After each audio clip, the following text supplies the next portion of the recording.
Les gens arrivent gentiment, hein, on est 40 Ouais. personnes. Ça va arriver au fur et à mesure. Bonjour Ivanine. Donc on va commencer par une petite chose. Karim, présente-toi, présente ton entreprise, qu'est-ce que tu fais, qui tu es, dis-nous tout. Tant que c'est pas perso, on veut savoir. Ok, ça marche. Alors bonsoir à tous. Déjà Lionel, merci pour l'invitation. De rien. Alors je vais me présenter. Donc je suis agent immobilier. Donc ça fait un petit bail maintenant parce que j'ai démarré ce métier en 2002. Donc ça me rajeunit tout ça. J'ai démarré en tant que salarié pendant à peu près 8 ans. J'ai fait mes écoles dans les réseaux d'agences, de bonnes écoles de formation d'ailleurs. Donc ensuite, 2010, l'envie d'un nouveau challenge, cette fois entrepreneurial. Donc j'ai lancé ma propre agence KLH Conseil donc en été 2010. Nous sommes 2021, donc nous avons presque fêté les 10 ans.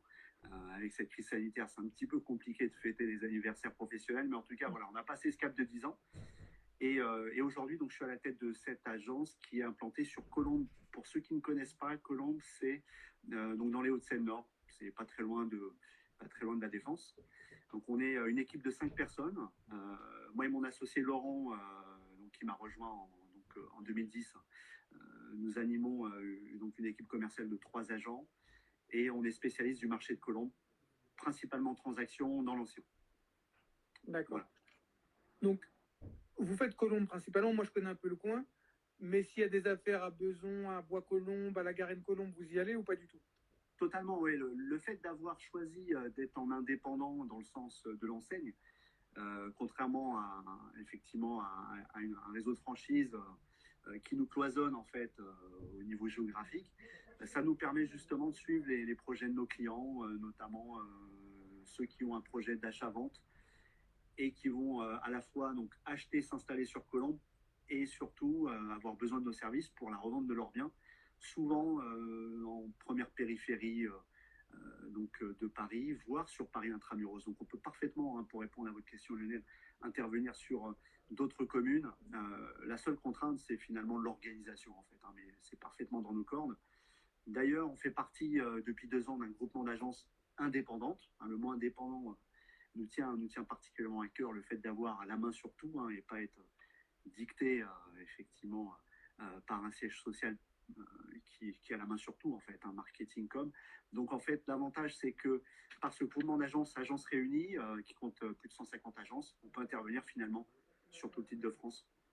J'ai des confrères qui vont me permettre d'avoir une expertise que je n'ai pas, malgré mon expérience depuis 2002. Encore une fois, un agent immobilier, il travaille localement et il ne peut pas être expert de tous les marchés. Ah oui, non, mais on ne sait pas tout. Hein. Moi, je le dis, on fait des lives pour dire ce qu'on sait, mais on ne sait pas tout. Et on apprend tous les jours. Là, j'ai laissé Karim se présenter parce que vous arrivez doucement, mais vous inquiétez pas, on va le cuisiner. Hein. On va pas le laisser. Bonjour Sonia, Soka, bonjour. Surtout toi, Soka. Bonjour, bonjour à Stéphane, à Christ, un gros bisou. Bonjour à Salimata. En plus, Salimata à Colombe, ça te dit quelque chose, je pense. Donc, on va commencer les questions au fur et à mesure. Alors, il y a une question que vous m'avez posée 36 fois. Et comme je m'entraîne pour la chaîne YouTube, et j'ai besoin que vous regardiez le live jusqu'au bout, c'est la question que je vais poser à la fin. On va d'abord commencer par les petites questions, et puis au fur et à mesure, on va mettre Karim dans la difficulté. Donc, Karim, déjà, quel est le cursus qu'il faut pour être agent immobilier? Est-ce qu'on est obligé de faire des études ou pas? Comment ça se passe? Alors, comment ça se passe? Il faut déjà distinguer le terme juridique agent immobilier. Hein, donc, agent immobilier, en fait, c'est le titulaire de la carte. C'est le titulaire d'une carte professionnelle, parce qu'on est un métier réglementé. La carte T. Carte professionnelle, exactement. Et qui est renouvelée tous les 3 ans. Donc, elle permet surtout de monter sa propre affaire. Mais on peut être conseiller immobilier sans bénéficier de cette carte professionnelle. Il y a différents statuts pour ça, salarié, indépendant, statut d'agent commercial, on travaille donc pour le compte d'une agence immobilière. Donc pour le compte d'une agence immobilière. Alors en formation, j'ai envie de dire, moi ce que je conseillerais vraiment, parce que ça reste quand même un métier assez polyvalent qui nécessite à la fois des compétences commerciales, mais également juridiques. Il y a une super formation qui est tout simplement le BTS Profession Immobilière, qui est vraiment axé sur notre métier, qui peut même aller au-delà avec une licence professionnelle immobilier. Donc concrètement, on peut partir de rien, sans diplôme. C'est aussi l'intérêt de l'immobilier. On peut vraiment faire sa place niveau bac. Maintenant, on peut aussi arriver avec un bagage et ça va permettre un meilleur départ. Moi j'ai été agent immobilier, j'ai pas de diplôme, j'ai même pas mon brevet. J'ai été agent immobilier, j'ai commencé dans le dur, mais et j'ai fini agent immobilier dans les agences de prestige, je ne vais pas dire le nom ici, mais dans une belle agence du 8e arrondissement de Paris, où je vendais des biens à plusieurs millions. Et je connaissais la réponse à cette question. On peut être agent immobilier, c'est-à-dire faire des visites, prendre des mandats, conseiller des gens et vraiment, mais après poser sa signature pour récupérer le chèque au niveau du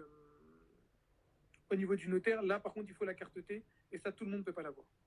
Voilà, c'est ça, exactement. Donc ça dépend ce qu'on recherche en fait. Hein. Est-ce qu'on veut monter sa propre affaire? Après, ça peut être fait en général, on fait ça en 2 temps. C'est d'ailleurs ce que j'ai fait. J'étais une bonne partie collaborateur d'une agence franchisée. J'ai fait mes armes dans l'immobilier et ensuite j'ai créé KLH Conseil en 2010. Donc cette fois, j'ai eu le besoin d'avoir la carte T. D'accord. Donc Karim, là, on est 70. Il reste 2-3 questions gentilles et puis après, on passe la vitesse supérieure. Ok, alors, on augmente le niveau. Donc il y a ça. J'avais quoi encore comme question? Non, d'ailleurs, on va passer à la vitesse supérieure maintenant. Je sais que ce n'est pas dans notre mode de fabrique. Alors, question. L'agent immobilier a-t-il obligation de présenter une offre? Oui. Ça, c'est une bonne question. Hein, je ne sais oui, pas qui l'a posé. Ça, alors, tu vas vite voir la différence, les questions entre les gens qui sont formés et les gens qui ne sont pas formés. Moi, je le vois dans les questions, de toute façon. Et là, tu vois que c'est quelqu'un qui s'est déjà frotté à vous. Et oui, forcément. Ça peut cacher effectivement des tentatives, voire des frustrations. Donc, effectivement, un agent immobilier, conseiller immobilier, hein, moi j'englobe le tout, hein, on est d'accord, il a l'obligation, à partir du moment où il est mandaté par un particulier vendeur, il a l'obligation de lui transmettre toute offre reçue. Je dirais, c'est contractuel, c'est sur le mandat qui lui est confié. Donc pas d'ambiguïté là-dessus. Voilà, donc la question est très claire. Vous ne pouvez pas dire que vous n'avez pas compris ce que Karim vient de nous dire. Alors maintenant, parce que cette question-là, on amène une autre. Comment avoir la preuve que l'offre a été présentée? Par contre, là, je ne savais pas quoi répondre. Alors, comment avoir la preuve que l'offre a été présentée? C'est effectivement intéressant comme question parce qu'en fait, on ne nous demande jamais de donner la preuve. Oui. En fait, c'est plus le vendeur qui a un lien contractuel avec l'agent et qui pourrait être susceptible de lui demander la preuve de ses offres d'achat. Parce que c'est pour ça que vous insistez souvent pour avoir des offres écrites. Exactement. Et certains acquéreurs peuvent ne pas le comprendre. Et bon, on peut le concevoir. Hein. Maintenant, vis-à-vis de notre client vendeur, parce qu'à la base, on est quand même contractuellement lié à soit un vendeur par un mandat de vente, soit un acheteur par un mandat de recherche. C'est un petit peu technique, mais on pourra y revenir. Et du coup, on a plus souvent besoin d'apporter la preuve vis-à-vis de notre vendeur plutôt que vis-à-vis de l'acheteur. Mais le problème, c'est qu'on a effectivement une obligation de confidentialité, donc on ne pourrait pas justifier par l'envoi d'une copie d'un échange de courriel avec notre vendeur où figurerait l'offre d'achat en pièce jointe. Non, en fait, c'est parce que j'ai une fille qui est dans le vestiaire. Le vestiaire, c'est les gens qui sont dans ma formation, je les appelle les gens du vestiaire. Elle a présenté une offre et elle pense que l'offre n'a pas été présentée parce que l'agent doit sûrement attendre des offres supérieures. Parce que le bien peut-être a un potentiel. Donc elle pense ça, mais comme je lui ai dit, ce que tu penses, est-ce qu'on peut prouver? Il y a une grande barrière et là... Oui, en fait, après, il y a une relation de confiance entre l'agent, entre l'acheteur. Il y a surtout les conditions de cette offre. Le prix par rapport au prix affiché. Ce que je ne comprendrais pas, c'est qu'une offre au prix affiché tarderait à être présentée ou on tarderait... Non, il y a une négociation. Une offre au prix, vous la présentez tout de suite. Normalement, qu'elle soit au prix ou pas, on doit la présenter. Et puis j'ai même envie de dire que quand une offre est inférieure au prix, ça permet de faire avancer la négociation. Ça permet de faire baisser le prix du mandat. On est d'accord. Voilà, puis on a connaissance de la marge de négo en fait. Donc l'agent il avance aussi. Donc tout le monde est gagnant. C'est une question pas simple. J'espère à peu près y avoir répondu, mais finalement, moi, je répondrais par le lien de confiance. Pas hésiter à relancer l'agence si on voit qu'au bout de 48 heures, il n'y a pas de nouvelles. Alors moi, j'ai une question, donc c'est quelqu'un qui me l'a posée, mais je vais la remettre un peu à ma sauce. Pourquoi quand j'achète, je veux acheter, je suis marchand de biens, je vais me présenter à la fin et tout, mais je suis marchand de biens. Pourquoi quand j'achète, il n'y a jamais de marge? Et Jamais pourquoi quand je vends, on me dit toujours qu'il faut savoir négocier? Les agents, dès que je vais les voir, est-ce qu'il y a une marge? Toujours toute petite, elle est toujours toute petite quand on achète. Ouais. Et puis quand on veut vendre, mettez des cœurs, hein, parce que là, vous savez que j'ai raison, les gens qui suivent le live. Question, je constate qu'on a augmenté le niveau là, oui, le niveau des questions. Ah oui. Alors, comment je pourrais répondre à cette question? Assez simplement en fait. Je dirais que quand il n'y a pas de marge de négo, en général, quand on est acheteur, on le ressent. On ressent dans le sens où on sent qu'on n'est pas le seul intéressé en fait. On sent qu'il y a une dynamique sur le bien, on sent qu'il y a de l'activité. Quand on visite, on croise souvent d'autres visiteurs. Donc quand vous avez ces signaux-là, attendez-vous à peu de marge de négo parce que il va y avoir plus d'acheteurs pour un même bien. Par contre, si une annonce est là depuis quelques mois, que vous sentez l'agent très frileux de vous octroyer un rendez-vous de visite, qu'effectivement vous sentez qu'il n'y a pas d'émulation sur le bien au niveau des agents au sein même de cette agence, il y a très très peu de visites, bon là vous êtes quand même en position de force sur la négociation. Donc pour moi, un bien qui se négocie, c'est qu'il est tout simplement pas au prix de marché. Maintenant, quand c'est au prix de marché, moi je parle sur le secteur proche Paris. Sur le secteur de Colombes, tout ça. Sur le secteur de Colombes.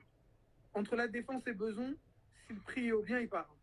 Ouais, c'est un marché tendu. Donc, quand un bien n'est pas au prix, on le voit. Parce qu'il est sur seloger.com, il passe le premier mois très facilement. Quand il n'est pas au prix. C'est ce que je dis, c'est qu'un bien qui reste plus d'un mois sur les sites, c'est qu'il n'est pas au prix. Ouais, c'est qu'il peut y avoir une problématique de prix. Bon, après, il y a d'autres problématiques. Comme on dit à notre vendeur, il peut y avoir d'autres problématiques pour lesquelles un bien ne trouve pas preneur. Bon, en général, on se plie au prix, mais des fois, il peut être mal valorisé. Ça peut être possible. Après, et j'ai dit à moi, mais on habite tous les. Je sais que tout le monde n'est pas en région parisienne, mais les gens qui sont en région parisienne le savent. Ouais. Même des fois, une semaine, c'est beaucoup sur certains biens. C'est-à-dire, oui. Le beau T2 bien placé dans Colombes, au bon prix, il reste combien de temps sur le marché? Oui, c'est vrai que c'est vrai, Lionel, tout ce qui est T1, T2, les petites surfaces, nous on appelle ça effectivement les petits croissants, quoi. C'est ce que vend le plus le boulanger sur son étalage. Voilà. Donc du coup, ça part très très vite. Pourquoi ça part vite? Parce qu'il y a justement les investisseurs qui sont friands, et puis il y a les primo-accédants.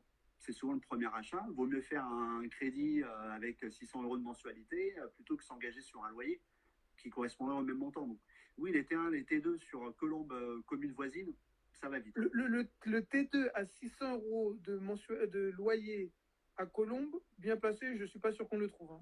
Ouais, peut-être pas le T2, ce sera plus un studio. Ce sera plus un studio. Parce que 600 € de loyer, une chambre à Colombes, moi, j'y crois pas trop, mais bon. Donc, on va continuer notre petite question. En ce moment, ah oui, une dernière petite chose que je voulais dire. Par rapport au métier d'agent immobilier, moi, quand j'étais agent immobilier il y a quelques années, on avait la pire des réputations. Mais vraiment, on était des voleurs, alors qu'on ne voulait personne. Et maintenant, j'ai l'impression que le métier est mieux valorisé et plus respecté. Qu'est-ce que tu en penses, toi, avec le recul sur les 10 dernières années? Oui, c'est vrai.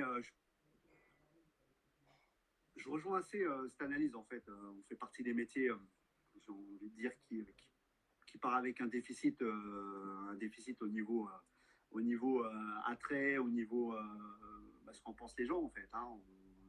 Comme les assureurs, les banquiers, on n'a pas forcément bonne presse. D'ailleurs, ça a été confirmé, même si ça a tendance à s'améliorer, aller dans le bon sens.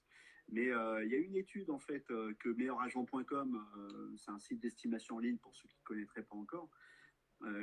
Ils ont fait en 2019, en fait, un sondage auprès d'un gros échantillon de vendeurs. Et effectivement, il y a eu à peu près plus de 50% de personnes qui avaient un mauvais avis sur l'agent immobilier. Donc ça a tendance quand même à se rééquilibrer. C'était à une époque où je bossais dans mes débuts, c'était plus de 70%. Oui, donc voilà, vous êtes bien remonté. Ouais, ouais, il y a une bonne remontée. C'est ce qu'il faut garder. Mais Moi, je pense, il y a encore du boulot. oui, encore du boulot. Mais moi, je pense que c'est bête ce que je vais dire, mais je pense que c'est grâce à Stéphane Plaza. Je pense qu'il a vraiment fait les gens apprécier son métier et ce qu'il a fait à son niveau. Je ne suis pas en train de dire que c'est le meilleur agent immobilier, mais je pense qu'il a vraiment été. Les gens l'ont apprécié et par son biais, ils ont commencé à apprécier l'agent immobilier. Ils ont commencé à lui refaire confiance grâce à Stéphane Plaza. C'est vrai, il y a eu l'effet télé, le personnage, il est, voilà, il est ce Ah, qu'il est. il est sympa. C'est ça, exactement. Il joue là-dessus d'ailleurs. Hein. Donc ça a aidé. Vraiment, Moi j'ai ça a déjà aidé. rencontré deux, trois fois.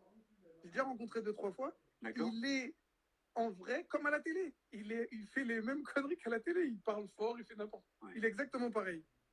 Oui, il a aidé. Je pense qu'il vous a aidé. D'accord, bon, on est d'accord alors sur ça. Bon alors, en ce moment, vu la conjoncture, est-il plus simple pour négocier les terrains et les constructions? Ou vous avez beaucoup de demandes sur ça, donc c'est plus dur? Malgré la crise, hein, je pense qu'on évoque la crise sanitaire. Tout le monde a pronostiqué, hein, tous les économistes, BFM TV, toutes les chaînes comparables. Oh, ne parle pas d'eux, ne parle pas d'eux. Une chute de l'immobilier, alors là, je nous renvoie au premier confinement, mars-avril 2020. Il n'y a eu aucune chute de l'immobilier. Au contraire, on a vu l'inverse, on a vu une augmentation des prix. Alors sur mon marché, et je pourrais parler de la première couronne parisienne, bah, la problématique, c'est qu'on a toujours une pénurie de biens. Il y a toujours un décalage entre un nombre de biens à la vente et un nombre d'acheteurs. Donc, en fait, ça alimente toujours une augmentation des prix. Résultat, non, il n'y a pas eu de baisse de prix. Hein. Et il y a encore moins, plus de produits. Mais moi, je pense que les gens réfléchissent avec ce qu'ils ont envie de comprendre. Alors qu'il y a des choses, c'est des mathématiques. Quelqu'un avait expliqué qu'il n'y aura pas de baisse de prix parce que les gens qui se trouvent en précarité et qui vont peut-être perdre leur emploi, eh ben, ils auraient préféré être propriétaires. Comme ça, s'ils ont un problème, ils pourraient revendre le bien que plutôt que d'être locataires. Et beaucoup de gens se sont dit, après le premier confinement, je vais être propriétaire, comme ça, si ça arrive, j'aurai quelque chose à vendre. Parce que là, si j'ai rien, eh ben, je me retrouve une main devant, une main derrière. Donc le confinement a plus poussé les gens à aller acheter qu'à rester dans la situation où ils étaient. Donc les gens qui ont gardé leur boulot, et surtout, moi je le vois, ils peuvent me dire ce qu'ils veulent à la télé, d'accord. Moi je suis sur le terrain. Un studio de pièces de Vincennes, tu prends toute la commune, toute la partie nord de l'Île-de-France pour arriver jusqu'à la Défense. Quand c'est au prix, ça part en moins d'une semaine. Et le confinement a rien changé à ça, bien au contraire. Oui, tout à fait au contraire. Ça fait naître des nouveaux besoins, notamment des biens avec extérieur. Alors, nous, sur Colombes, on est la première ville des Hauts-de-Seine. On a un parc de 9000 maisons. Les maisons s'arrachent notamment par la clientèle parisienne, par les communes voisines, donc là, Colombes, La Défense.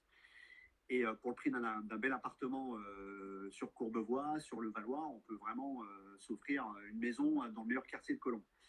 Vous êtes cher quand même, Karim, vous êtes cher quand même. Je visite Colombes. Ouais, on reste quand même une des communes des Hauts-de-Seine les plus accessibles. C'est vrai, mais comparer avec la Garenne et Courbevoie. Non, mais avec la Garenne, c'est sûr. Mais on va en parler là d'ailleurs. Un beau 100 mètres carrés, une maison de 100 mètres carrés, prestation correcte, pas du grandiose, mais très correcte, ouais.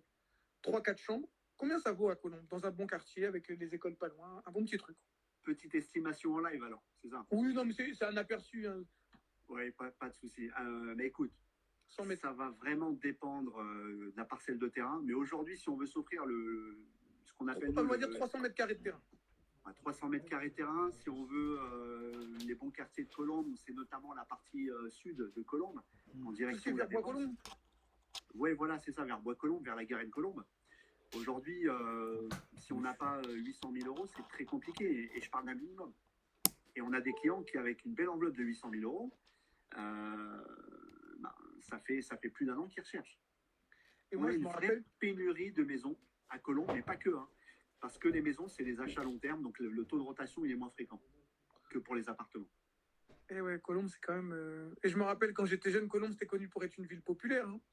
Mais bon. Ça l'est encore, c'est cosmopolite. Il y a quand même des quartiers qui n'ont rien à voir. Il y a une fourchette de prix au mètre carré qui est très large. Aujourd'hui, en 2021, on peut encore acheter à Colombes à 3 000 euros le mètre. Dans certains quartiers, oui, ça peut être possible. Tout à fait. Donc, on a une certaine clientèle pour ça, mais on peut dépasser les 6 000 euros le mètre à Colombes. Donc, c'est vraiment un grand écart. C'est bien ça. Donc, alors, pour répondre à la question, est-ce que les terrains en ce moment, c'est plus facile de les négocier ou les terrains s'arrachent? Clairement, c'est ça la question. Oui, non, les terrains s'arrachent vraiment, parce que, toujours pour la même raison, la pénurie de la parcelle de terrain. Bon, je connaissais un peu la réponse parce que, Ouais. et je vais même dire, c'est pas que pour Colombes. La parcelle de terrain à moins de 5 km de Paris en général. C'est compliqué. Il faut être patient. Il faut vraiment être patient. Ou avoir du pognon. Quand t'as pas de patience, mais du pognon, ça marche aussi. Je te promets que. Oui, des fois le budget ne permet pas d'accélérer le timing. On pourra peut-être en parler, il y aura peut-être des questions dans ce sens-là, mais il faut avoir du réseau pour dénicher la bonne opération, notamment en terrain. Il faut vraiment activer le réseau. Ah, en terrain, c'est vrai que c'est plus dur. Ouais. Je pense que c'est une bonne question. Alors, il y a des gens qui me posent une question qui est pas bête, mais est-ce qu'en ce moment, tu penses que c'est le bon moment pour acheter sa RP? Alors, je ne sais pas s'il y a un bon moment pour acheter sa RP, mais qu'est-ce que tu en penses en ce moment par rapport à ce que tu vois en ce début d'année? Moi, je dirais que c'est le bon moment. C'est toujours le bon moment d'acheter une résidence principale. Les voyants sont ouverts au niveau financement. On a des taux historiquement bas. On peut emprunter sur des longues durées à moins d'1,5%. C'est quand même dingue. Moi, je me rappelle dans mes débuts, il y a 18 ans, on était à 6-7%. On était content. Tu es un peu plus vieux que moi. Moi, j'ai acheté quand j'ai commencé à investir à presque 5%. Et aujourd'hui, tu vois, les mecs, ils ont du 2%, ils sont prêts à chialer. J'ai envie de leur mettre des bas. Bon, je peux pas, mais. Ouais, c'est vrai que, non, là, vraiment, on est en position de force. Donc, du coup, ça amène plus de capacité d'emprunt. Là, apparemment, en décembre dernier, les banques sont prêtes à dévisser effectivement les boulons. Donc ça, c'est plutôt bien au niveau du taux d'endettement. Non, pour moi, vraiment, je conseille le premier achat. Alors, bien évidemment, il ne faut pas revendre au bout d'un an. Parce qu'on va faire que rembourser les intérêts, ça ne va pas être une bonne opération. Voilà, et puis en plus, surtout dans les RP, comme on met de l'affect, c'est là, encore si tu es un investisseur, tu as acheté le truc, voilà, mais dans la RP, si tu achètes peut-être souvent au-dessus du prix, donc après, c'est un peu compliqué. Quel est le profil type de l'acheteur que tu es en 2021? Alors que j'aurai oui, que tu as eu en 2020, bon, tu comprends la question. Oui, alors, ça tombe bien parce qu'on était, avec mon associé, on était en fait en train de faire un bilan un petit peu des chiffres au sein de l'agence 2020. On a vu qu'effectivement, le prix médian de nos opérations, c'était à peu près 400 000 euros. C'est intéressant parce que c'est effectivement... bon, l'agence vend plus d'appartements que de maisons, normal. Il y a plus d'appartements disponibles.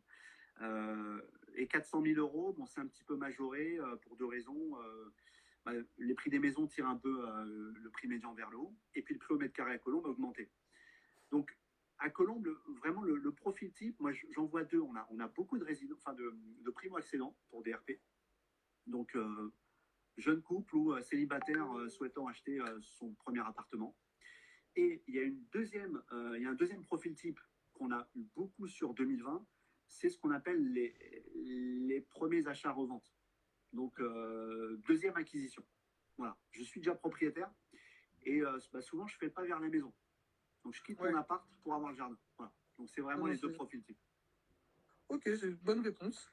Alors, est-ce qu'il ne faut pas que je pose toutes les questions alors, alors, est-ce qu'il y a une meilleure période pour faire de bonnes affaires? La meilleure période pour faire de bonnes affaires, c'est d'être à l'affût tout le temps. En fait. C'est d'appeler régulièrement ses contacts. Il n'y a pas de mystère. En fait, la bonne affaire, nous-mêmes professionnels, on n'est pas en recherche de la bonne affaire, on est en recherche régulièrement de stock pour nos clients acheteurs. Mais oui, si on se met du côté de l'acquéreur, qu'il soit investisseur ou pas, et qui veut faire une bonne opération, il n'y a pas de mystère, il faut activer les alertes mail, il faut aller voir régulièrement ses meilleures agences immobilières. On en a toujours une ou deux avec lequel le feeling, un agent avec lequel le feeling s'est bien passé. Nous, on porte une grande importance justement à la relation humaine, en fait. C'est un métier très humain. Les gens ne le pensent pas, mais c'est un métier très humain quand même. Ouais, c'est vraiment les projets de vie. C'est tout ce qui nous anime dans ce métier. Et du coup, compliqué. Moi c'est plus un conseil. La bonne affaire, il faut être au taquet. Vraiment tout le temps. C'est ce que je dis, la régularité. La bonne affaire, si tu regardes une fois de temps en temps, tu ne la trouveras pas. Par contre, si tu regardes tous les jours 10 minutes, ben, tu la trouveras. C'est ça. Alors, j'ai une question. Alors, Karim, tu ne le sais peut-être pas, j'ai fait une vidéo avec un youtubeur où j'ai fait une surélévation, et maintenant beaucoup de gens veulent faire des surélévations. Il me dit, est-ce que tu peux trouver un plein pied pour faire une surélévation et faire une grosse plus-value? Donc autrement dit, est-ce que tu as ce genre de vieilles maisons que les gens te demandent pour pouvoir faire des gros travaux et gagner de l'argent dessus? Tout à fait. On a ce genre de demande parce que du coup, les gens, à défaut d'avoir des maisons qu'on leur propose, essayer d'élargir un petit peu le champ, donc notamment sur les pleins pieds qu'on peut surélever, voire les R+1 dont on pourrait faire un R+2, donc deuxième étage. Excuse-moi, ça c'est quelque chose qu'on vous demande souvent, ça, ce genre de truc, le plein pied à surélever ou le R+1 transformé en R+2? De plus en plus. On le voit de plus en plus parce qu'il y a peu de maisons à la vente. Et d'ailleurs, c'est une demande qui ne provient pas forcément des professionnels, donc des investisseurs ou des marchands. La famille avec enfants vient nous voir un bon samedi en nous disant voilà, j'en peux plus, ça fait 6 mois que je n'ai pas visité une maison sur Colombes. Maintenant, on est prêt à se lancer parce que souvent, le point de blocage, c'est les travaux de surélévation. C'est vrai que pour une résidence principale, ça peut paraître compliqué de gérer un tel chantier, surtout quand on n'a jamais fait de travaux de sa vie. Et puis, il y a une problématique d'occupation de la maison avec les enfants. Pour ça, je vous conseille de vous former. Hein. Pour les gens, je fais de la pub pour moi. Pour ça, je vous conseille de vous former. C'est possible, mais il faut savoir le faire. Continue. Exactement. Donc oui, c'est un vrai métier. Donc, mais on a de plus en plus de demandes, mais ça ne résout pas forcément la problématique parce que les pleins pieds en maison restent rares. Voilà. Ou sinon, mais tu peux peut-être avoir des agrandissements. Le mec, je sais pas, il lui reste un petit bout de terrain qui est constructible. Il se dit, je vais rajouter une chambre en bas. C'est des choses qu'on peut vous... Oui, c'est vrai, il y a des astuces où on peut... d'ailleurs, là, j'ai un client qui est en cours de rénovation, un client marchand d'ailleurs, qui est en cours de rénovation d'une maison que je lui ai vendue. Donc là, il va aller chercher de la valorisation donc en décaissant l'entresol pour gagner de la hauteur sous plafond, le rendre totalement en superficie habitable. Donc, il va créer un studio dans un sous-sol déterré, quoi. Exactement, il va gagner vraiment un niveau supplémentaire. Alors évidemment, je l'ai prévenu. Hein. D'ailleurs, c'est l'intérêt de la bonne complicité entre un client marchand et son agent, surtout si l'agent récupère l'exclusivité de la vente. C'est que derrière, nous, agents immobiliers, on va donner notre expertise locale en lui disant, voilà, une fois tes travaux réalisés, nous, on s'engage entre guillemets, en tout cas, on a plutôt intérêt de ne pas se louper sur la vie de valeur de la maison une fois transformée, parce qu'on en récupérera la revente. Hein, donc ça nous rendrait plus crédible si on surévaluait le produit. Donc oui, là, il a décaissé, il va réaménager totalement l'entresol. Donc en allant chercher un maximum de lumière naturelle, c'est toujours le problème sur ces entresols. C'est la luminosité. Donc on peut valoriser, ça peut être une manière comme aménager des combles ou un rehaussement de toiture. Je pense que tu étais très bien, voire mieux placé que moi pour parler de effectivement ces natures de travaux. Mais oui, il y a des solutions. Il y a des solutions comme aménager les entresols. Et puis surtout dans les villes, après on parle de Colombes, mais on peut parler des villes autour comme Courbevoie ou autres. Il y a tellement peu de maisons dans ces coins-là. Moi-même, c'est vrai que c'est... Et puis, la Garenne-Colombes... moi, j'aime beaucoup la Garenne, par exemple. Il y a beaucoup moins de pavillons. Énormément de grands pavillons, de grandes maisons ont été supprimés pour le compte de petits programmes neufs. Donc, c'est en général une vingtaine de lots, R+2, parce qu'on reste en zone pavillonnaire. Tout ça au sacrifice de belles maisons. Et franchement, la belle maison, je vais dire une connerie, bien placée dans Colombes, tout à l'heure je te donne la maison type, mais la vraie belle petite maison que tu parlais tout à l'heure qui part à peu près à 800 000, quand on a une bien placée, elle part en combien de temps? Elle peut partir dès les premières visites. Elle peut partir vraiment dès les premières visites. Alors pourquoi elle peut partir dès les premières visites? Parce que souvent les gens qu'on va mener en visite, c'est des gens qui ont un compteur de visite. Moi je dis souvent à mes agents, voilà, prioriser aussi nos anciens clients, les clients en fichier. Parce qu'il y a déjà une relation, tu parlais d'une relation humaine, elle s'est déjà instaurée, il y a eu déjà des visites ensemble. Pour certains, il y a une très bonne entente, on s'appelle. Et on s'appelle même pour leur dire on ne vous oublie pas, on n'a pas de produit, mais voilà, dès que ça tombe, vous inquiétez pas. Et du coup, oui, une maison bien placée à Colombes, qui est au prix de marché, bien sûr. Qui est au prix de marché. Non, mais je parle au prix. Hein. Voilà, la bonne maison à 800 000, ça peut partir dans la semaine. Une semaine, oui, le temps d'un samedi. C'est ça. C'était le cas pas plus tard que le mois dernier. On a eu 3 candidats. Il a fallu trancher. C'est jamais marrant pour nous. Hein. 3 offres au prix, une maison un peu plus d'1,2 million sur Colombes quartier Les Vallées. Bon, on a fait une famille très heureuse. Malheureusement, il a fallu annoncer une mauvaise nouvelle pour les 2 autres. Ça fait partie de notre métier aussi.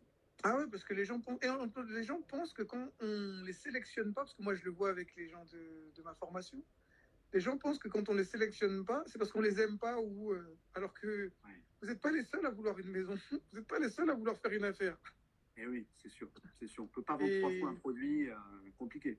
Parce que vous, si vous pouviez vendre 3 fois la maison, vous le feriez. Hein, si on avait 3 fois un produit comparable, avec grand plaisir. Nous.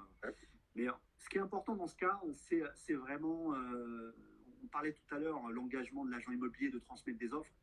Nous, on s'arrête là en fait. On transmet les offres, on donne de la matière aux vendeurs pour qu'ils puissent comparer ses candidats et trancher. En fait, on lui apporte une synthèse, un comparatif. En général, c'est le financement. Hein. C'est le financement qui prime, évidemment. Donc, alors là, on n'a pas eu de chance, hein, parce que les 3 financements étaient comparables. Donc, le choix n'était pas simple. Ouais, là, c'est. Là, et quand le financement est comparable, là, c'est quoi le critère après? Parce qu'en général, c'est l'oseille. Ça devient chaud, là. Là, ça devient chaud. Ça devient chaud. Donc, comment on s'y est pris de mémoire? Alors, effectivement, ce qui a pesé, c'était, alors tiens-toi bien, l'impression qu'avaient eu, les mecs qui s'accrochent à une branche, hein, les vendeurs, hein, parce qu'on avait un financement à peu près comparable, 3 achats-reventes, donc le profit classique. Alors là, ils se sont attachés avec les candidats lors des visites qu'ils ont croisées, avec lesquels il y a eu un bon feeling. La maison de ses rêves peut dépendre d'un bon feeling avec les vendeurs. Donc ça, voilà. C'est pour ça que je dis, quand vous visitez, venez pas trop arrogant. Soyez... Hein, parce que ça peut être mal perçu. Ça peut jouer, oui, c'est vrai. Alors, j'ai 2 questions. Une qui est un peu marrante, mais qui fait fantasmer beaucoup de monde, donc je vais te la poser. Comment vous soudoyez légalement? C'est-à-dire le backfish, mais poliment. Parce que les gens fantasment beaucoup sur ça. Ah oui, alors. Ça, c'est une question piège, ça. On va déjà... tu peux dire je prends ou je prends pas. Alors nous, c'est clair. On va revenir, avant de répondre à cette question, on va revenir sur la raison de ce format dans l'immobilier. C'est souvent sollicité par des acheteurs, des hackers, des profils hackers, dont les métiers font beaucoup de cash, en fait, beaucoup d'espèces. Ouais, les chauffeurs de taxi, dis-le. Entre autres. Et en fait, ensuite, ils ne se rendent pas compte, jusqu'au moment où il y a l'envie d'un projet immobilier. Et résultat, ils soumettent en tant qu'indépendants leur fiche d'imposition, puisqu'en général, ils ne se font pas de bulletin de salaire. Et la banque calcule leur capacité d'emprunt sur les seules fiches d'imposition. Résultat, un chauffeur de taxi, le commerçant, n'a pas beaucoup déclaré parce que la majorité est en espèces non déclarées. Donc, problème, le crédit monte jamais haut. Donc effectivement, c'est là où arrivent des demandes de paiement, comme tu dis. Les mecs qui font les marchés aussi beaucoup, je sais, parce que moi je connais les mecs qui font des marchés, mais c'est même pas qu'ils veulent ou qu'ils veulent pas, parce que ils perçoivent que du cash. Et eux, ils perçoivent que du cash, ils ont que ça à vous donner, quoi. Ouais. Donc, alors, en France, et puis surtout avec la réglementation. La nouvelle, la TRACFIN, là, laisse tomber. TRACFIN, donc tout apport, tout fonds doit être tracé à la lettre, vraiment on est contrôlé là-dessus. Donc évidemment, sur un métier réglementé où le gérant de la structure doit renouveler sa carte professionnelle maintenant. Karim, t'es trop honnête, t'as pas compris leur question, parce que t'es trop honnête. Ils voulaient savoir comment on te donne le billet à toi, pour que tu les, par exemple, dans le cas où il y a les 3 mecs avec le même financement, comment on te donne un billet à toi pour passer avant les autres. C'est ça que je voulais savoir. D'accord, j'avais pas compris la question. Donc mais t'es trop honnête. Mon audience, je t'ai dit, elle est filoute. Alors, nous, on a aussi surtout des acquéreurs trop honnêtes, parce qu'effectivement, si on commence à rentrer là-dessus, on s'arrête plus. On pourrait faire ce format sur des locations, parce que la location, elle est hyper tendue en première couronne. Hein, donc, et puis il y a une vraie détresse. Il y a une vraie détresse. Moi, je parlais avec des confrères. J'ai presque envie de te dire que ce format-là, où on veut acheter l'agent immobilier, se fait plus en location qu'en transaction. Parce qu'on a un besoin de logement urgemment. Et la location permet d'avoir ce logement tout de suite. Donc, nous, en gros, on ne marquera pas. En tout cas, moi, je parle pour mes agents et moi-même, on ne marquera pas des points en tentant de nous acheter. Donc, dis bien le nom de ton agence et l'honnêteté, parce que dis bien le nom de ton agence, qu'on sache. Kailage Conseil, voilà, on est présent sur Insta aussi. Kailage Conseil Immobilier. Donc, il y a bien d'autres manières de gagner la confiance de son agent, et heureusement. Je pense que quand on tente ça, on se colle une étiquette, ça c'est mon avis. C'est un jeu dangereux, tout à fait. Donc, et deuxième question, comment peut-on repérer qu'on a affaire à un bon agent immobilier? Déjà, je pense que les vendeurs et les acheteurs s'en rendent assez vite. Déjà, la compétence. La compétence, s'il connaît bien son secteur. Alors, je parle évidemment des agents qui ont un peu d'expérience, parce qu'un débutant... moi, je dis toujours aux nouveaux agents qui nous rejoignent de ne pas le cacher. Parce qu'il y aura un déficit de compétences derrière. Donc, il faut au contraire. Les clients seront plus conciliants, et puis en général, on va en binôme. On va en binôme en accompagnant le nouveau. Un bon agent, c'est celui qui est réactif pour ses clients, qui les accompagne. Parce que souvent, on se plaint qu'il n'y ait pas de suivi. Donc, c'est vraiment l'agent qui va être là pour ses clients, surtout. Et professionnel, ou qui connaît bien son secteur. D'accord. J'en ai une autre. Comment être sûr que l'agent a bien estimé mon bien immobilier? Question. Ah, je te dis, les mecs qui sont formés, c'est pas les questions. Ah oui, je vois ça. Je vois ça. Ça a été préparé et tout. Alors, premier conseil, faire d'autres estimations. En général, le match, il est auprès de 3 professionnels. Donc, on n'a même pas besoin d'inciter le client à aller voir ailleurs. Il l'a déjà fait en général. Donc, il y a en moyenne 3 estimations pour un bien. Donc, ça permet déjà de voir est-ce qu'il y a une cohérence, est-ce qu'il n'y en a pas un qui tire sur la couverture volontairement et qui voudrait amadouer son vendeur et prendre l'exclusivité. Donc, déjà, on voit s'il y en a un qui sort du lot et qui soit sous-estime ou surévalue. Donc, première manière de se rendre compte que l'estimation est bien faite. Deuxièmement, la méthodologie, c'est important ça. Comment il s'y est pris? Moi, je suis quand même très surpris, Lionel, aujourd'hui, de voir, j'ai certains confrères et même des clients qui nous disent que tu as des agents qui, en allant estimer un bien immobilier, le client venant chez nous nous dit, il a pris 5 minutes, il n'a pas métré, et il nous a envoyé un petit mail. Et l'estimation, elle est sur le corps du mail. Voilà. Alors que nous, en général, un bon professionnel, il prend 1 heure minimum chez son client, il fait son étude de marché local avec un beau dossier et une méthodologie. Donc oui, pour moi, il faut faire bien les choses, quoi. Et en plus, on le fait gratuitement. Donc voilà, bon, ça c'est un autre débat. L'estimation, je trouve que le fait qu'elle soit gratuite... Moi, je pense que, je donne mon avis là-dessus, c'est que le fait qu'elle soit gratuite, les gens en abusent. Mais si tu la fais payer et que tous les autres sont gratuits, c'est le seul qui en fera pas. Exactement, tout à fait. Alors que les agents, moi je pense que si les agents mettaient à 49 €, tu vois, un petit truc, ou 39 €, et que tous les agents d'une ville s'alignaient, déjà ils auraient une bonne sauce pour gagner tous de l'argent. Et les gens respecteraient encore plus l'estimation qui est faite par l'agent. Oui, c'est clair, Alors, la bonne nouvelle, c'est que même gratuite, tu as des agents qui la font bien. Ah oui, non, mais oui, heureusement. Tant mieux. Il y en a qui pourraient être tentés de la bâcler sous prétexte que justement, je vais passer encore du temps. J'ai 2-3 confrères en concurrence. En gros, je ne vais pas me prendre la tête. Voilà, donc non, nous, on n'est pas de cette école-là. La concurrence, elle est là, il faut vivre avec. Au contraire, elle nous booste. Après, oui, je suis assez d'accord avec toi. Des fois, on peut abuser de la gratuité. On peut abuser de la gratuité d'estimation. Il y a des gens comme ça. Il y a une question, là, je la pose parce qu'elle ne l'a pas posée en temps et en heure, mais comme c'est une fille du vestiaire, elle a le droit. Oui. Est-il déjà arrivé à Karim de garder des biens pour lui et ses collègues? Si, par exemple, il y a un bien qui arrive sur le marché, je sais pas, Karim, t'es marié, t'as 2 enfants, la maison est pleine, t'as les moyens. Plutôt que de la mettre sur le marché si t'as envie d'installer ta famille. Alors oui, je lis la question. Ça m'est arrivé personnellement pour ma RP dans le temps où j'étais salarié. Alors, la condition, un agent immobilier peut acheter un bien vu. D'ailleurs, c'est vrai qu'on dit souvent on est bien placé parce qu'on est souvent en prospection, donc on détecte les prochains biens sur le marché. La seule condition, c'est qu'il faut que l'agence ne soit pas mandatée. Donc en gros, il faut se prononcer. Il faut que tu décides avant de signer le mandat.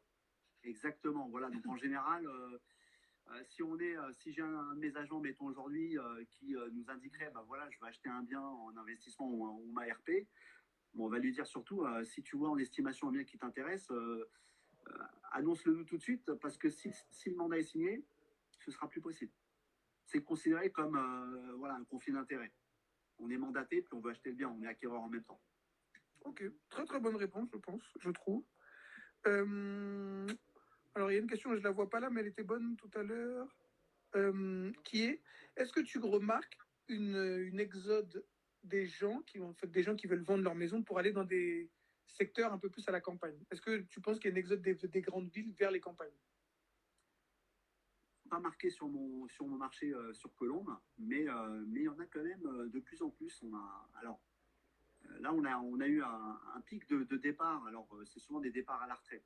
Donc, on a beaucoup de propriétaires, d'anciens propriétaires sur Colombes, de maisons, et qui, du coup, accélèrent en fait leur départ vers les communes. Alors, c'est en général, ils ne veulent pas trop bousculer les choses. Hein. Donc, Colombes, c'est quand même très urbain. Donc, là, on en a eu départ pour Bordeaux, départ sur Nantes, tout ça à 6 mois, 1 an de la retraite, en fait. Ils ont de la chance. Hein. Ils vont avoir la possibilité de l'avoir.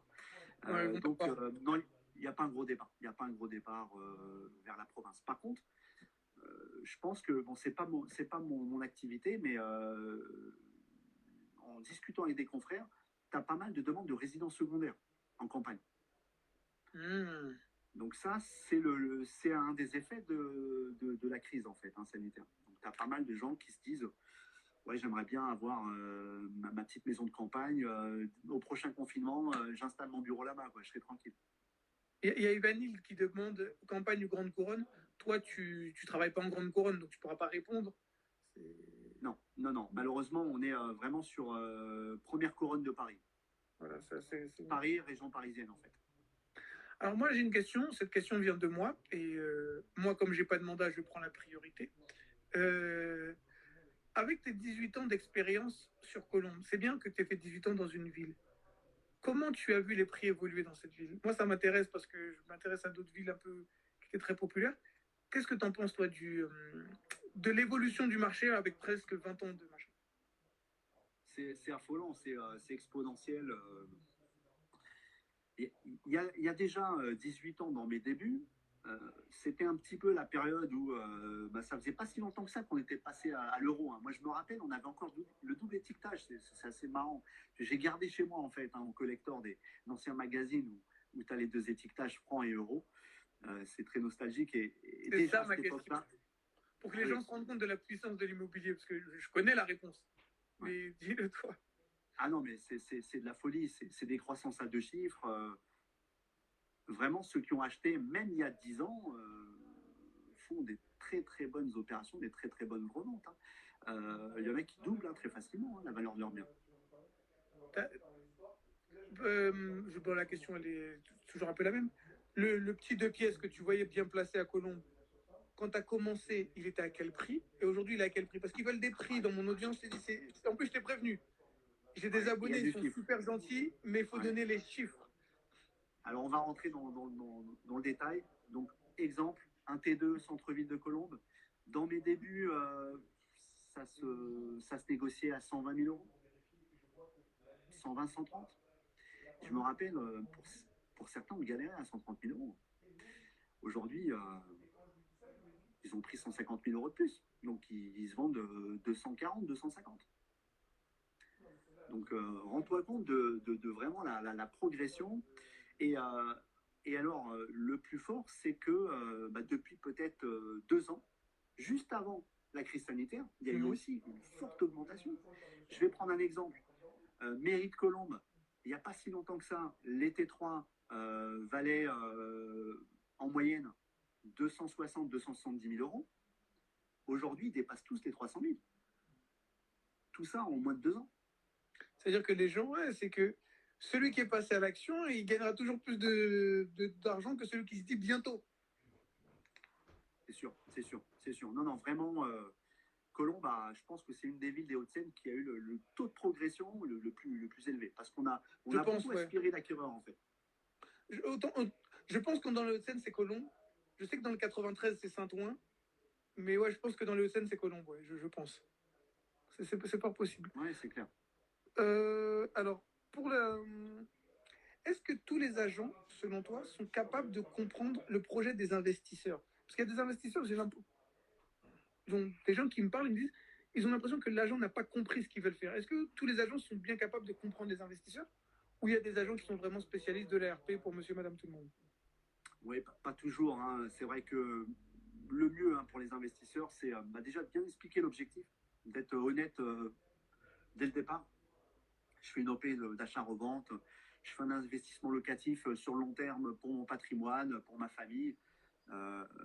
Donc d'être transparent dès le départ. Après, pas hésiter, hein, à demander, dès que vous appelez une agence immobilière, vous lui rendez visite, de demander peut-être une personne qui aurait cette compétence au sein de l'agence. Hein, il y a toujours des gens un peu plus calés ou des gens qui ont plus d'expérience sur ce genre d'opération. Hein, donc le cahier des charges, il n'est pas le même. Donc c'est vrai que moi, je conseille de demander. Donc au sein d'une équipe, on n'a pas tous les mêmes compétences, donc il faut trouver le bon agent. Oui, je pense aussi. D'accord, il y avait cette question-là. Alors, comment être sûr que bien estimé, on l'a vu. Les gens fuient-ils et tout. Alors, selon toi, dans quelle ville investir dans les départements suivants? 92, 93, 94. Alors, je sais que tu les connais pas tous, mais peut-être que tu as des idées, donc ça les intéresse. Alors, investir, acheter en RP ou faire des opérations marchandes, donc ça, c'est différent. Hein. Mais, alors, on va faire les deux. D'abord, la RP. Voilà, donc pour la RP, je dirais, moi le conseil, ça reste première couronne. C'est des départements où il y a des grosses disparités de prix. Dès qu'on s'approche de Paris, le 93, je ne connais pas beaucoup. J'ai des confrères qui en sont spécialistes, mais ils me donnent des scénarios de montée des prix sur certaines communes. Un exemple? On a une clientèle assez bobo sur Montreuil, par exemple, où les prix s'arrachent, les gens font des lofts. Et c'est une clientèle qu'on n'avait pas historiquement, hein, et qui arrive justement sur ces communes. Aubervilliers aussi, hein, a beaucoup pris. Hein. Pourtant, il y a un taux de logements sociaux. Ouais, mais ils ont changé de politique. Là, Aubervilliers, je pense que. Enfin, ça sera pour les gens du vestiaire. Mais bon, ouais. Donc, pour moi, le conseil, alors pour la RP, ces 3 départements, ça reste sécure. Mais est-ce que dans ces départements, tu as des villes, par exemple, on va peut-être pas dire tous les départements parce que tu les connais pas tous, tu n'es pas spécialiste, mais toi, dans le 92, aujourd'hui, si tu arrivais, tu étais nouveau comme ça et tu devais investir pour une RP dans un premier temps, on va faire la question avec d'autres types d'investissements. Mais si tu devais prendre ta RP dans une ville du 92, ça serait laquelle aujourd'hui? Alors moi, ça va faire sourire tout le monde, je conseille Colombes. Alors pourquoi? Premièrement, c'est l'une des seules villes sur les Hauts-de-Seine où tu as encore des leviers de revalorisation. Le T1 qui va arriver, les JO 2024, dont une discipline va avoir lieu sur le stade de Colombes, le stade Yves du Manoir. C'est pas la discipline à tomber par terre, le hockey sur gazon, mais ça va quand même amener un focus sur la ville. Avec le tracé du T1, moi, quand je me rappelle à l'époque de l'effet T2, avec une forte augmentation du T2, c'est celui qui va jusqu'à Boulogne-Billancourt. Exactement, au sud de Paris. Qui rentre jusqu'à la Défense. Voilà, il passe par la Défense. Non, ouais, c'est un super tramway celui-là. Je le prends des fois. Il a été rallongé sur Beson. Il y a eu un effet prix extraordinaire sur Beson. Hein, oui, je sais que Beson, c'est devenu très cher dans le 95. Donc, non, moi, le conseil, c'est vraiment acheter en Corse, aller sur le site du T1, site RATP tramway T1. Vous allez voir les futures stations de ce tramway sur Colombes, entre autres. Et là, vous allez détecter des quartiers à potentiel. Donc c'est notamment le quartier Europe, pour ceux qui ne connaissent pas. Quartier Europe est encore bon marché à Colombes, mais quand les JO vont démarrer, on en reparlera. Il y a une autre ville, mais je ne peux pas le dire parce que je suis en train de travailler sur cette ville et je n'ai pas envie de me faire souffler mon affaire. Mais je suis d'accord avec toi que Colombes, c'est une bonne ville. Il y a une autre ville que je ne peux pas dire. Mais est-ce qu'il y en a une autre à part Colombes? Parce que je me doutais que tu allais dire Colombes. Et je pense que Colombes vraiment fait partie des 3-4 meilleures villes du 93, hein, du 92. Hein. Ça, je suis. Oui, peut-être même côté potentiel. Sur le côté potentiel, après effectivement, tu as d'autres communes, mais toujours sur le tracé, tu as le Nanterre. Nanterre, c'est assez comparable en termes de marché, hein, avec Colombes, en nombre d'habitants notamment. Donc le T1 va lui profiter. Bon, c'est quand même une commune qui a beaucoup d'atouts en termes de dessert de transport. Mais Nanterre, je ne sais pas laquelle est plus vaste, mais Nanterre, c'est très très vaste aussi. Il y a plusieurs marchés à Nanterre. C'est très grand, ouais. Le Mont Valérien et vers Picasso, c'est pas les mêmes prix. Ouais, c'est comparable à Colombes parce qu'on a plein de marchés différents. Rouaille aussi, c'est très étendu. Mais je vois moins de potentiel de revalorisation, sauf erreur de ma part, n'étant pas spécialiste de Rouaille. J'ai un confrère du groupement Agence Réunie qui est installé là-bas, donc qui pourrait en parler. Mais effectivement, tu as Nanterre quand même, qui peut être intéressant en termes d'opération. C'est une ville hyper attractive, elle a le RER Non, mais je veux dire, Nanterre, quand tu es sur le Mont Valérien et tout, tu as une petite baraque là, que tu fais un agrandissement, tu t'en mets plein les poches. Sur les hauteurs de Nanterre, ça peut être une très, et puis très c'est super beau en plus, c'est un beau coin. Et il est très méconnu, hein. Franchement, Nanterre a une mauvaise réputation. Et quand tu vas là-bas, tu as l'impression que. Ouais, moi j'ai beaucoup aimé, hein, mais n'allons pas ramener tout le monde là-bas. Ne nous mets pas tout le pueblo là-bas parce qu'après on pourra plus faire du pognon. Hein. Ouais, tu m'étonnes. Je les aime bien, mais il y a des limites à l'amour, hein, quand même. Alors, comment bien négocier avec vous pour faire baisser le prix d'une maison? Ah, ça nécessite un atelier caillage conseil en off. Je vais donner quelques. Ah, si tu veux faire une alerte au payant, c'est une alerte au payant. Ça veut dire que ça, c'est des... Voilà. Je vais donner quelques conseils. Comment bien négocier? Bah déjà, il faut que le bien soit négociable parce que sinon, compliqué. Donc, moi, je pense qu'il faut la jouer stratège en fait. Si le bien vous intéresse énormément, moi, le conseil que je donne souvent, c'est de proposer 2 scénarios à l'agent. Donc, le scénario où s'il y a urgence, vous me bloquez le bien, donc au prix. Donc, je fais une offre au prix. Et puis, le deuxième scénario, je tente une négo. Donc, une offre inférieure. Donc, on va demander la confiance à l'agent en lui demandant, tente une négociation, mais quelque part, je t'offre un matelas de sécurité. Donc, dans le cas où l'agent détecterait un risque à ce que le bien passe sous le nez de son acheteur, c'est souvent qu'on ne maîtrise pas ce qui se passe chez les autres agences. On est bien content d'avoir l'offre au prix à côté, donc tout de suite, on bloque et on transmet l'offre au prix. Donc, pour moi, oui, il faut effectivement jouer là-dessus. Ça peut être une bonne manière de négocier. Ensuite, oui. Non, vas-y, parce que je pensais que tu avais fini, mais vas-y. Oui, après, je parle de l'autre scénario, c'est quand un bien, on l'a vu depuis pas mal de temps sur Internet, il a cumulé 2 baisses de prix. Bon, là, il ne faut pas hésiter à aller dans le vif du sujet avec l'agent. Hein. De toute façon, c'est dans son intérêt de vendre le bien. Demandez-lui aussi, est-ce que c'est lui qui s'est loupé dans l'estimation? Parce que si son estimation est crédible vis-à-vis du vendeur, il n'aura aucun mal à défendre une offre, même très basse, pour peu qu'elle corresponde à son estimation. Donc au contraire, ça va devenir votre meilleur ami. Parce que ça existe des fois, alors ça pour bien expliquer aux gens pour qu'ils comprennent bien, c'est l'appartement, on va prendre des chiffres ronds, tu viens, tu l'estimes à 100 000, et le vendeur te dit, moi, je le vends mais à 130. Toi, tu insistes pour lui dire que ça vaut 100 000, et lui, il insiste pour te dire que ça vaut 130. Bon, comme tu es quelqu'un et que tu as des charges à payer, tu as des gosses à nourrir, tu signes le mandat à 130, mais tu lui dis bien que tu l'avais prévenu que ça vaut 100 000. Et après, il se retrouve avec des offres à 100 000, et ben toi, ça te permet de défendre ton offre. C'est ce que je vous avais dit, c'est ce que je peux vous apporter, en fait, c'est ça. Totalement. Et c'est surtout ce que je vous ai dit. Ça conforte encore une fois mon estimation d'il y a 1 mois, 2 mois, 3 mois. Mais donc, à l'inverse, l'agent qui a surévalué, qui en a donné 150, donc forcément, elle n'a pas du gain, le vendeur lui signe un mandat volontiers à 150. Toutes ces offres sont à 100 000. Il va ramer pour défendre l'offre à 100 000. Il ne sera pas crédible parce qu'il en aura estimé, le bien à 150.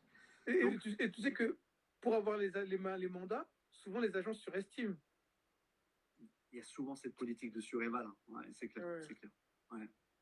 J'ai fait le métier, j'ai vu ça. Et les gens ne se rendent pas compte. Il nous reste 2 questions. Dessus. Ça leur retombe dessus, d'ailleurs. Mais c'est bien fait pour eux. Tout à fait.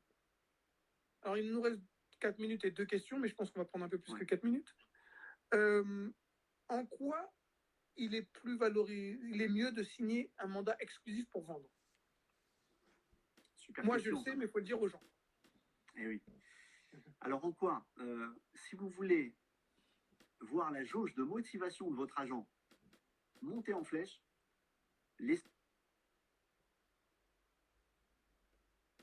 après, bien évidemment, il y a effectivement d'autres raisons, hein, je vais en parler, mais pour moi, avant tout, c'est une manière de motiver son agent.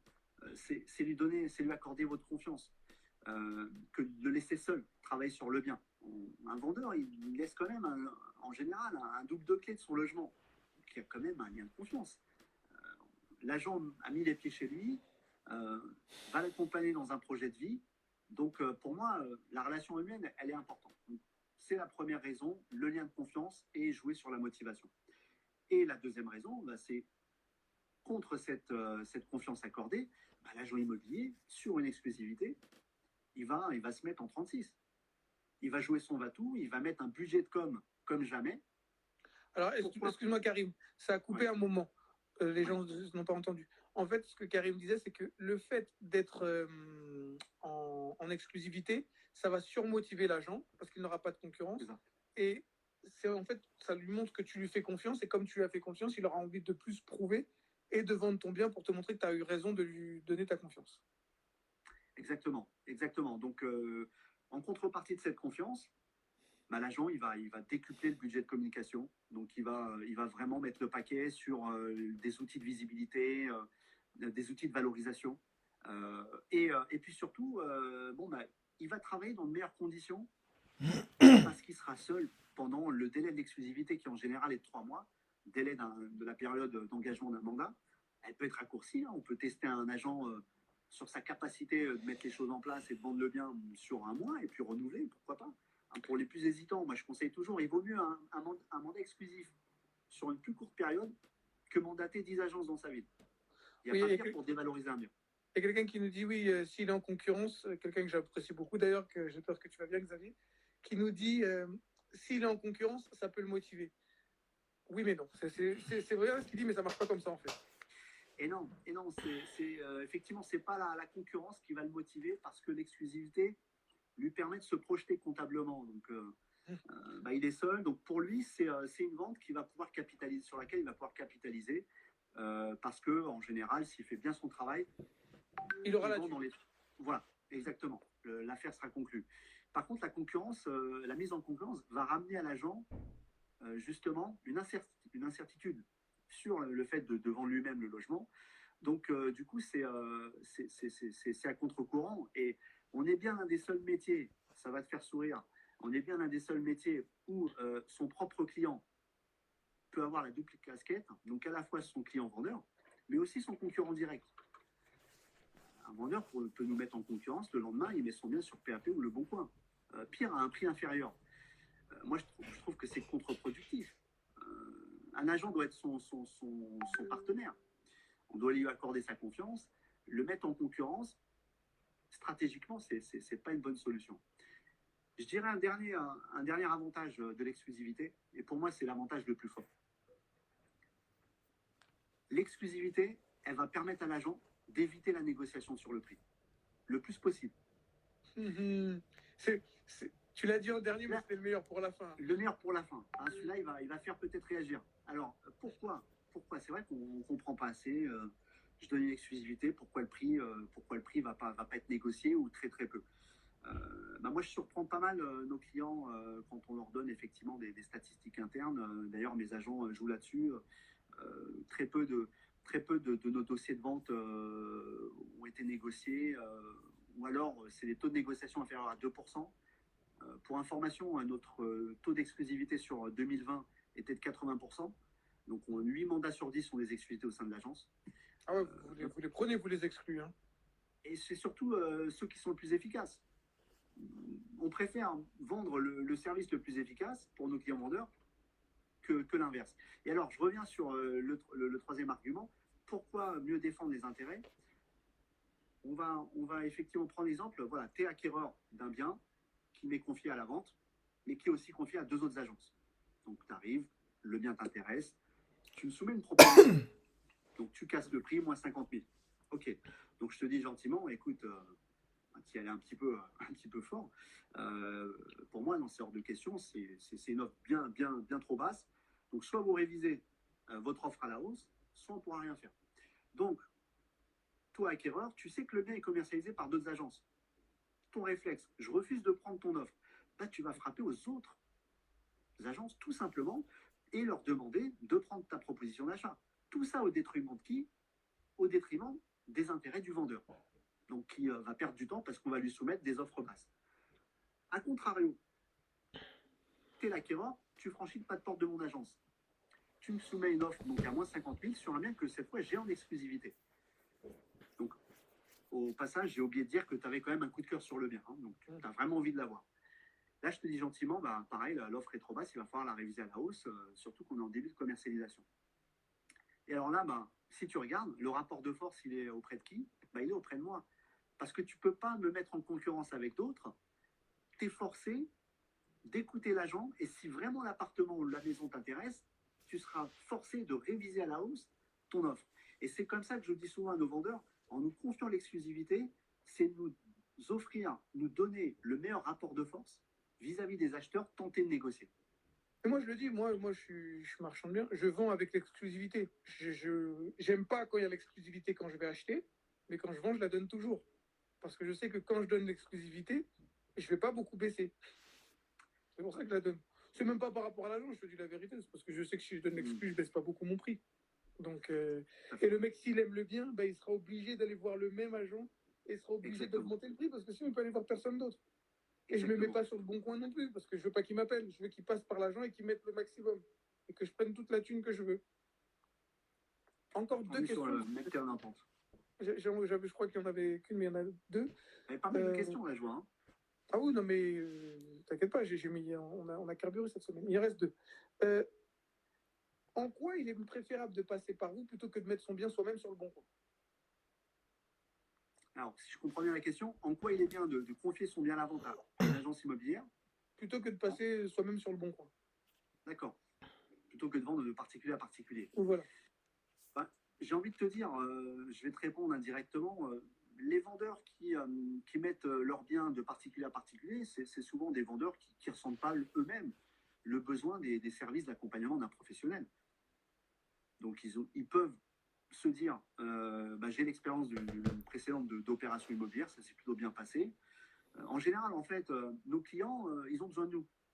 Donc, quand ils essayent de vendre par eux-mêmes, en général, ils ne sont pas clients chez nous. Voilà. Donc après, il y a l'autre scénario possible, c'est le client, il a tenté au départ par lui-même, ça n'a pas fonctionné. Et après, il vous appelle comme si de rien n'était, et en plus, ils osent vous mettre la pression. Alors, ça dépend, il y a tous les... Oui, il y a plusieurs possibilités, mais tu en as certains comme ça. Tu en as d'autres qui, au contraire, nous appellent catastrophe, vite, urgence, j'ai perdu 3 mois, comment on fait? Et le problème, c'est toujours délicat quand on doit redynamiser un bien qui a été vu et revu déjà sur les sites de particuliers. Même si on met une exclusivité, une stratégie gagnante avec beaucoup de moyens, le bien, comme on dit dans notre jargon, il a été cramé en fait. Hein. Il a été vu et revu. Donc il y a un gros travail. Quand il a été sali, tout le monde l'a vu. C'est pas évident. On n'a plus la personne. Mais il y a des solutions pour ça. Oui, ça, je te fais confiance. Je réponds à une question, après je te pose la dernière. Comment l'acheteur connaîtrait-il tous les agents qui ont un mandat? Il va sur le Se Loger, il voit toutes les annonces et puis il les appelle toutes sur le même bien. Il reconnaît les photos, il y va. Donc c'est pas plus compliqué que ça. Bien. Il y a un autre site qui marche bien, c'est Bien Ici. Bien Ici, qui a été fait par les professionnels, les fédés. Il a été financé par les fédérations de professionnels immobiliers, par des réseaux. Vraiment, on a beaucoup de retours là. On a de plus en plus de retours. Et puis, je trouve ça pas mal. Il y a en fait une modélisation 3D des villes, des quartiers. Donc, pour ceux qui ne connaissent pas trop les communes, je trouve ça vraiment pas mal. Ça a été fait par des mecs qui font des jeux vidéo, donc c'est costaud. Je le connais un petit peu, ouais. Je ne l'utilise pas encore beaucoup parce qu'il n'y avait pas encore tous les biens, comme parce que sur Se Loger, il y a vraiment tous les biens. C'est ça l'avantage de Se Loger. Voilà, oui, c'est sûr. Il y a tout. Sur le loger, il n'y a pas un bien qui n'y a pas sur Se Loger. C'est-à-dire s'il est avant. Ouais, c'est sûr. Et les par agences, il est sur Se Loger. Et la dernière question, c'est. Alors, parce qu'on me l'a posé à peu près 10 fois d'une manière différente, mais je ne vais pas te la poser différemment. Quand vous avez un bien, alors est-ce qu'il y a une liste VIP des gens que vous rappelez en premier? Est-ce que vous avez des clients que vous préférez appeler? Qui vous rappelez et pourquoi? En fait, comment on fait pour être appelé dans les premiers quand vous avez une affaire? Et oui, donc ça, c'est une question qui nous revient souvent. Comment on fait pour être le premier? Alors, Oui, bien sûr, il y a des personnes qu'on va, entre guillemets, contacter en premier, pas qu'on va privilégier, mais qu'on va contacter en premier. C'est déjà ceux qu'on connaît, ceux qui ont déjà visité avec nous. D'ailleurs, on s'en rappelle mieux. En général, on tourne à peu près 120 contacts, 130 contacts mensuels, 130 nouveaux contacts mensuels au sein de notre agence pour parler que d'une agence locale sur Colombes. Donc, autant dire que ça amène un gros flux acquéreur. Et l'agent, à un moment, il a des limites, quoi. Il ne peut pas suivre tous ses contacts, surtout les nouveaux entrants.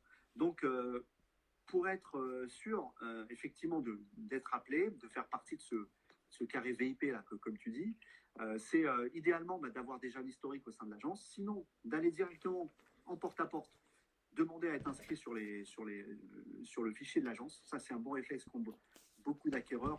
Déjà, ça amène du visage, ça amène de la proximité, on se rappelle plus facilement de la personne. Et on a envie, honnêtement, à un moment, de récompenser son effort de s'être déplacé. À l'heure d'Internet, depuis tant d'années, à un moment, le contact physique, pour moi, j'ai envie de le récompenser. Voilà. Donc, déplacez-vous chez les agences, inscrivez-vous dans leur fichier, et vraiment là, vous serez priorisé. En tout cas, chez nous, on rappelle ces gens-là en premier. Moi, je me fais souvent rappeler, j'ai une tactique, dis-moi si je me trompe ou je me fais des illusions.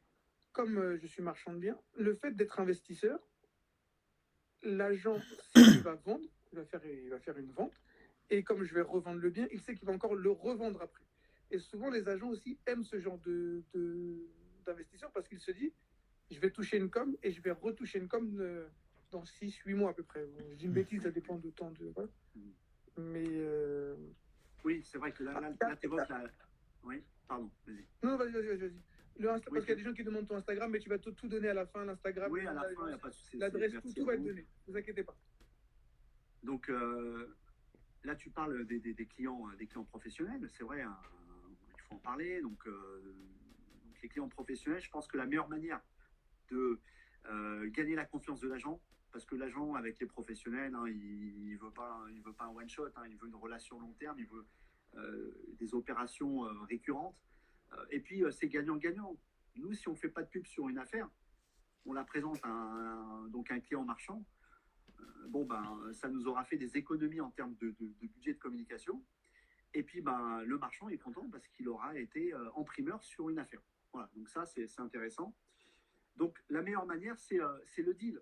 Le deal, entre guillemets, tu manges sur une de tes nouveautés avant tout le monde, ou parmi les premiers. C'est toujours difficile avant tout le monde, hein, parce que forcément, il y a plusieurs clients partenaires professionnels. Donc, en général, on en prend une shortlist et puis on fait les premières visites avec eux. Donc, en général, le deal qui va motiver l'agent immobilier, c'est de lui promettre l'exclusivité de la revente du bien une fois retapé. Ça, forcément, ça fonctionne à tous les coups. C'est pour ça que je dis que je donne toujours l'exclus. Alors, on prend un exemple. Je ne connais pas Karim personnellement, mais après, je vais dire dans quelles conditions je l'ai connu et tout. C'est que si je prends tu as un bien. Non, même pas. On va partir du début. On ne se connaît pas. Je vois un bien qui m'intéresse dans ton agence.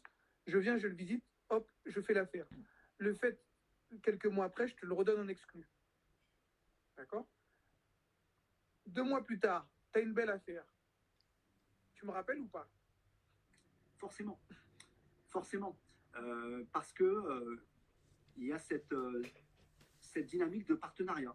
Exactement. Ça devient un partenariat. C'est ça qui est intéressant. Vous faites business avec quelqu'un, il vous rappelle toujours. Et oui, parce qu'il faut bien comprendre une chose, c'est qu'une agence immobilière, le nerf de la guerre, c'est sa capacité de régulièrement alimenter son stock d'affaires à la vente. Malheureusement, on ne peut pas passer un coup de fil au fournisseur ou aller à Rungis. Je l'aurais fait, hein, honnêtement, même à 4h du matin. S'il fallait ramener des palettes de T2, T3 et un peu de maison, je l'aurais fait. Et mes agents aussi. Mais malheureusement, on ne peut pas. Donc, du coup, quand on vend un bien très rapidement, derrière, ça crée un vide dans le frigo. Hein, j'aime bien faire cette métaphore. En fait, nous, l'idéal, c'est on sort un bien, on en rentre ensuite. Donc, on arrive à équilibrer le stock. Le marchand nous permet, entre autres, cette faisabilité. On lui vend le bien. Une fois retapé, il passe par nos soins. Donc, on maîtrise le flux de notre stock. On peut parler aussi des clients particuliers déjà propriétaires. Donc là, petit conseil, c'est vrai que si vous avez trouvé l'accompagnement sur le projet d'achat donc de bonne qualité auprès de l'agent, une bonne manière de gagner sa confiance et peut-être d'être priorisé sur une maison qu'il dégoterait ces prochains jours, c'est de lui dire, puisque j'étais satisfait du suivi acquis, j'aimerais bien que tu t'occupes de l'estimation et de la vente de mon bien. Donc ça va forcément le booster. Voilà, moi je trouve que c'est vrai. Après, pour terminer, je vais me permettre, je vous promets, Karim a été très, très poli et très courtois, mais la vérité, c'est que quand vous êtes marchand et que vous leur donnez des affaires, je vous promets, le premier qui rappelle, c'est le marchand. Plutôt même que la famille, parce que la famille qui veut se loger, elle va se loger, elle va garder le bien 20 ans. Parce que le marchand, il va vous le redonner dans 6 mois. Et voilà, ça fait tourner une agence, quoi. Et le but, c'est de faire tourner l'agence quand même. Je veux dire, on est là comme pour ça. Donc les marchands sont toujours les gens qui se demandent qui sont rappelés en premier. C'est nous. Moi, j'ai un de mes élèves, un de mes participants, qui a acheté un bien et qui me dit, d'ailleurs, je fais un coucou à Mustapha. Il a acheté un bien et il me dit, je suis le premier à l'avoir visité. Et moi, j'ai vu le bien, je lui ai donné l'adresse, je lui ai dit où il était exactement. Il me dit, non, mais je suis le premier à l'avoir visité. Je dis, oui, t'es le premier dans le Pueblo, mais moi, je l'ai vu avant, on l'a proposé avant. Et le marchand est toujours appelé avant. C'est comme ça parce que le vendeur, il savait que si je l'achetais, dans 6-7 mois, il l'avait encore à la vente. Ce qui n'est pas évident pour avoir une expérience de vente auprès de clients marchands, ce qui n'est pas évident pour l'agent, c'est auprès du vendeur, c'est quand on en vient à évoquer le profil de l'acquéreur. Donc ça c'est vrai, c'est une question. Et ça c'est un peu vicieux parce que comme le marchand. Écoute, là, je ne sais pas trop ce que j'en pense. Et oui, il n'a pas forcément bonne réputation comme l'agent immobilier. On en a parlé en début de live. On fait partie des professions, même si ça commence à. Effectivement, le capital sympathie a tendance à augmenter. Mais moi, le dernier client acquéreur marchand que j'ai présenté à mes vendeurs, il a fallu rassurer. Pourquoi ? Parce que bizarrement, les vendeurs interprètent la chose comme si vous vendez un marchand, je pourrais vendre plus cher. Parce que forcément, le marchand, voulant aller chercher effectivement la marge à la revente, il zappe quand même un truc capital, c'est qu'avant de marger, il va entreprendre une énorme valorisation qui va lui coûter des sous. Et c'est une structure. Il faut, voilà, tu es bien placé pour le savoir. Donc c'est vrai que ça peut dissuader certains agents qui auraient des profils vendeurs. Tu as des profils vendeurs qui nous disent, alors, je vous le dis tout de suite, je veux pas de marchand. Ils n'ont pas le droit de dire ça. Parce qu'au moment où on présente un profil acquéreur, quel qu'il soit, c'est le financement qui prime. Mais t'en as qui sont braqués contre les marchands de biens. Voilà. Ouais, non, mais c'est parce qu'il va gagner de l'argent. Lui, il va travailler tous les jours pour gagner de l'argent, mais l'argent, c'est mal, toi, tu le gagnes. On les connaît. En tout cas, moi, je trouve que c'était une super interview. Dernière petite chose, Karim, parce que cette question est venue et je te l'avais dit, qu'il y aurait toutes les questions. Meilleur pour la fin, c'est ça ? Ouais. Combien gagne un agent immobilier ? Et vu que tu gères une agence, combien ça rapporte de gérer une agence ? Alors, combien gagne un agent immobilier ? Je dirais, ça dépend de son niveau, forcément, comme dans tout. Avec vraiment d'engagement, de la rigueur, de la méthode, un débutant peut monter à peu près 2000-2500 € net les premières années. Un intermédiaire, donc l'intermédiaire, je parle de passer 5 ans, donc il peut facilement dépasser les 3000 € net. Et donc après, l'agent expérimenté qui est là dans son secteur depuis 8-10 ans, on les appelle aussi les vendeurs d'élite. Les mecs qui ont 20 ans de bouteille, qui connaissent tout le monde. Ils travaillent avec un petit portefeuille, donc ils sont vraiment dans le quali et puis dans le volume en fait. Alors, ces gens-là, ils peuvent très facilement être à 100 000 de salaire l'année, minimum. Et gérer une agence comme tu le fais ? Gérer une agence, ça dépend des collaborateurs. Donc, prenons l'exemple que je viens de donner. Une agence, en général, composée de 3-4, c'est souvent à taille humaine, les agences immobilières. Voilà, c'est souvent à taille humaine. Donc, une agence qui n'aurait qu'un service de transaction, il suffit qu'elle aurait 3-4 collaborateurs. Ça se chiffre assez vite. Par quête, on doit générer à peu près entre 100 et 150 000 € de chiffre d'affaires. Le calcul est vite vu. Si j'ai 3 collaborateurs, je monte à 4,50. Si j'ai 5-6 collaborateurs, là, je m'approche des 800 cas de chiffre d'affaires à l'année. Alors après, tu as des agences qui peuvent avoir effectivement des sources de chiffre d'affaires complémentaires, comme des activités de syndic, des activités de location bien développées. D'ailleurs, c'est ce qu'on essaie de mettre en place avec mon associé. On essaie de développer la gestion locative avec un portefeuille qui amène cette récurrence de chiffre d'affaires. Donc là, souvent, les agences qui ont à la fois un gros service transaction, donc quand je dis gros service, c'est minimum 5 collaborateurs et un service de gestion syndic, en général, oui, elles atteignent et dépassent le million d'euros à l'année. Mais on parle de chiffre d'affaires, on ne parle pas de rentabilité. Oui. Après la rentabilité, je vous laisse calculer tous. Donc Karim, alors, je vais me présenter parce que je t'ai laissé te présenter tout à l'heure. Alors moi, je suis Lionel. Je fais des formations parce que je suis marchand de biens depuis plusieurs années. Donc je fais ces lives dans le cadre des formations pour apprendre aux gens à être marchand de biens. C'est un métier qui est légal et qui est très bien. Je suis marchand de biens depuis... je suis dans l'immobilier aujourd'hui depuis près de 15 ans. J'ai fait que ça pratiquement dans ma vie. Je ne connais pratiquement que ça. Et en fait, j'essaie de démocratiser ce métier parce qu'on peut être marchand de biens et être quelqu'un de très honnête et gagner sa vie très très correctement. Voilà. Alors, je ne dis pas que tous les marchands de biens sont multimillionnaires parce que les gens se font des idées, mais voilà, un marchand de biens peut très très bien gagner sa vie s'il travaille bien sérieusement et autres, il n'y a pas de problème. Donc, j'essaie d'expliquer ça au travers de mes formations et je fais venir dans mes lives des gens comme toi, des professionnels de l'immobilier. Et Karim s'est rendu disponible parce que j'ai contacté plusieurs agents immobiliers. Certains vous connaissent un peu, mes abonnés, ils n'ont pas eu le courage de venir, hein. Ils n'ont pas voulu mouiller la casquette. Karim, direct, il m'a répondu. Le premier à avoir répondu, il m'a dit oui, où et quand. Où et quand, il était chaud. Donc voilà comment j'ai connu Karim. Et puis je ne vous parle pas de tous ceux où il faut parler à leur community manager alors qu'ils ont 33 abonnés, hein. Ça, c'est encore un autre cas. Mais voilà, Karim est venu direct. Donc il a vraiment été au charbon sans connaître les questions avant, sans que je le connaisse. C'est le côté un peu excitation. C'est le plus courageux, clairement, c'est le plus courageux. Donc, présente ton agence. Karim ne voulait pas trop faire de pub pour son agence. Karim, fais ta pub pour ton agence. Dis tout, l'adresse, tout. Eh bien, écoute, c'est parti. Merci Lionel, en tout cas, de l'invitation. Ça fait plaisir d'échanger dimanche avant de rattaquer la semaine de boulot d'immobilier. Donc, alors, l'agence, vous trouverez notre Insta, comme je disais en début de live, donc KLH Conseil Immobilier, KLH comme les 3 lettres, conseil. On a donc le site web de l'agence klhconseil.com et surtout pour ceux qui veulent aussi avoir du contenu, des conseils gratuits, on tient un blog KLH Conseil, donc le blog KLH Conseil, vous trouverez ce blog directement en rubrique de notre site. Voilà, et puis écoutez, suivez-nous sur les réseaux sociaux, on a un compte Facebook également. Ouais, s'il y a quelqu'un qui est venu dans l'audience de Karim, un des abonnés de Karim, qui peut mettre son Instagram là, que tout le monde puisse le voir, on est 110 à peu près.